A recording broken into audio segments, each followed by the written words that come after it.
Hey, what's up guys? I'm back again with another video. So this is going to be 3.9 to 5.9 swap part 2. It's a little more in depth. I did a little more research, so I just wanted to give you guys a little bit more of an update. Alright, so the two biggest things is it's still going to be the 2 pins, and then you're going to ground them to the harness. Okay? So I haven't grounded mine yet. I've pretty much gotten here and I've rewrapped almost the entire harness that's basically accessible to be, you know, wrapped around. Even all the way on the back side, I even did that laying on my belly for like freaking 40 minutes, man, rewrapping everything.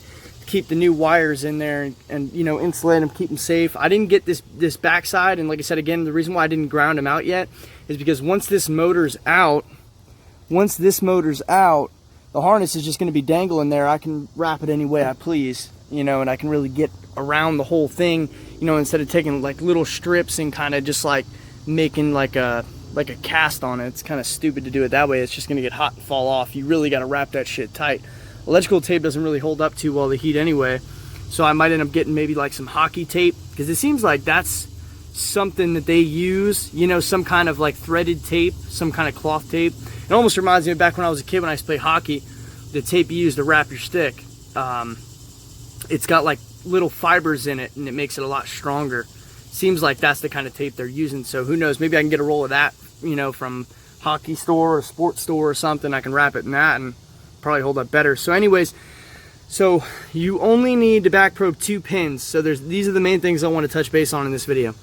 So here is terminal B.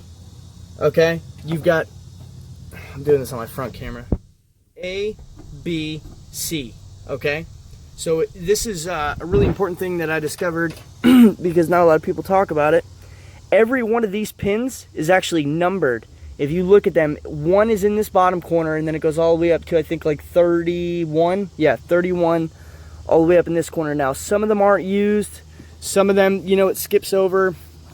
So anyways, long story short, the 2 you need to focus on, cylinder 7 injector is going to be number 2. It's going to be prong number 2, okay? And then cylinder number 8 injector is going to be 13. So this is how I like to test my shit. You know, I tend to do a lot of, you know, diag procedures like this. You guys might not have tools like this, but just to give you an example, I'm not using my scope. I brought home my test light. So you can see, guys, the basic test light and a back probe. And you ain't even got to get that fancy. You can use anything you choose. I just use the back probes because they're a lot easier than using those basic ass, you know, like wire pinchers that fuck the wire up. And I did that for years, man. It's just not the way to do it if you're doing this shit every day and it's not your car. You know what I mean? If it's your car, you do whatever the fuck you want, man. It's your car. But when I'm working on customer shit, I don't pinch wires and allow corrosion into them. So anyways, getting to it. Here's my snap-on power probe. I don't know the model number. They're pretty common. I love this little guy. It's awesome. I can apply power and ground. You know, I can do hot shot testing where I can send loads down a wire and see if it's broken anywhere in the circuit. I can test ohms with this. It's basically like a half a voltage meter in a power probe. You know, I've had 4 or 5 power probes before this. I just gave it a shot. I had a snap-on guy like a year ago. He sold me on it, and I think it was only like 250 bucks, 220 bucks, 250 bucks, somewhere in there. So anyways, so let's get to it. So I'm going to set you guys up. So there's the test light. There's cylinder 8. Yeah, I was about to say 7. There's cylinder 8, okay?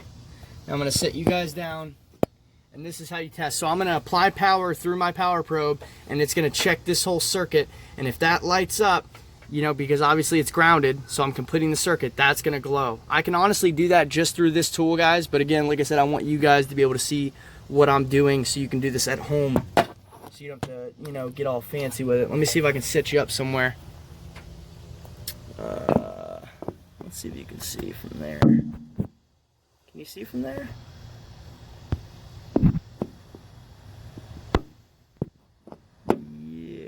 Yeah. Here we go. Oh my god. Anyways, guys, I just like dropped my phone and it fucking shut off and all this other bullshit. So let's try this again. I think I found a good spot for you guys. Hopefully I can mash these 2 videos together. Like I said, I do everything off my phone, you know, because I'm a fucking caveman, except for when it comes to diag and cars. So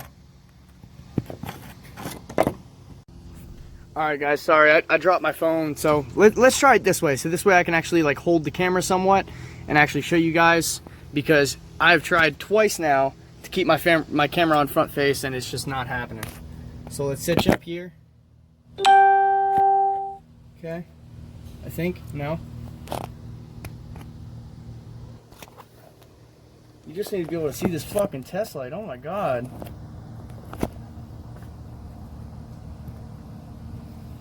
Here we go. I don't know why I didn't do that the first time. Alright, so anyways, 13. It's grounded right now. There's the power. So that means 8 is good, okay?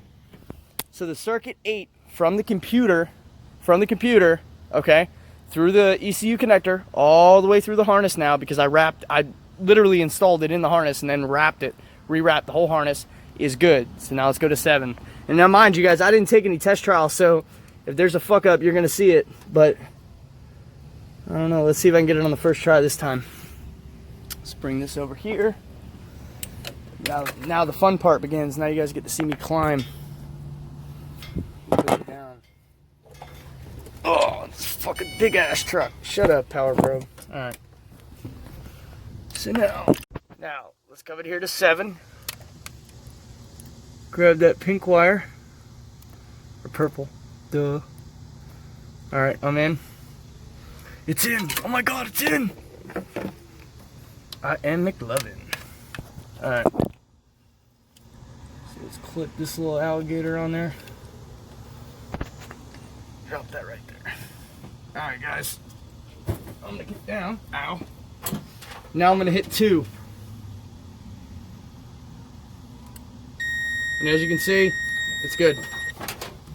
So now, the injector circuits are completed power-wise. Like I said, grounding is very easy, guys. All you have to do is go in. You can actually see the wire hanging on every single injector. It's all the same color. It's a green wire. Okay. It's got to make a liar out of me. There you go. See the green wire? There's an orange stripe on it. It runs through the harness. You'll see it in my other video. That's the main ground for the entire injector harness. So that's the only thing you need to ground to. You ground to it, you're good. So yeah, other than that, like I said, I'm gonna wait till the day I pull the motor out to actually go ahead and ground them, because like I said, I want to be able to actually wrap the harness, and I might even, you know, pull all this bullshit electrical tape off, and I might end up going with like I said, like that hockey tape shit. But anyways, just so you guys can see, okay. See if it'll grab it. Focus, focus. All right, you see 2? You got 1, 2. That's injector 7, and then right above it. So if you look at my other video, it's just an exact flip side of the coin. But like I said in the other video, you know, I was just like, oh, this one goes here, that one goes there. I didn't give you guys an actual play-by-play. And here's the funny part. I'm a complete retard, because you don't even have to do what I just did and jeopardize breaking up your connector and everything else. So here's the trick to this, guys. I actually just learned last night fucking around with it. So you see that guy right there? Okay? So you're actually going to push that in. Oh, wait, no, I'm sorry. You're going to push this side in. That side's going to pop out, and then you're free to pull these pins in and out of this connector all day long. So the only thing that has to come off this back clip, and as you can see, I mean, I like the manhandle shit, and I did a pretty good job at not breaking this one and my spare of the back cap. I'm not talking about this. So yeah, another fun fact, guys, you don't actually have to pull this back cap off. All you have to do is slide this locking retainer out of the way. Make sure, you know, you don't pull on the wires, because, you know, little leads will start flying out, and then you're in a fucking world of hurt. But yeah, once you get all those in, or, you know, add the 2 new wires, then you just click this down and you're good to go. And also, guys, just so you know, the 4.7, I was looking at all data last night in Pro Demand. The 4.7 and the 5.9, the wiring's the same. So if you're going, let's say you have a 3.7 and you want to go to a 5.7, or you have a 3.7, you want to go to a 4.7, you know, I can give you a little information on that now, because actually, like I said, I looked into it last night. It's the same wiring, same colors, everything. You know, I don't know about the rest of the connectors, but from what I've seen in 2001 and 2002 and 2003, it's a 3-prong computer, and it's all the same. It's connector B, which is the white one. Okay, now I'm gonna click this back in, the one right dead center. Okay, I don't like that. That's not clicking.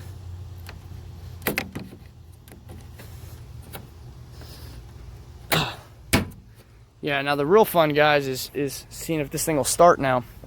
Because I haven't tried to start it since I started fucking around with all those wires, and I had that whole thing completely tore apart last night. So we're really going to see how good my mechanic skills are, you know, after 10 years. But anyways, yeah, guys, that's it. I'll catch you later.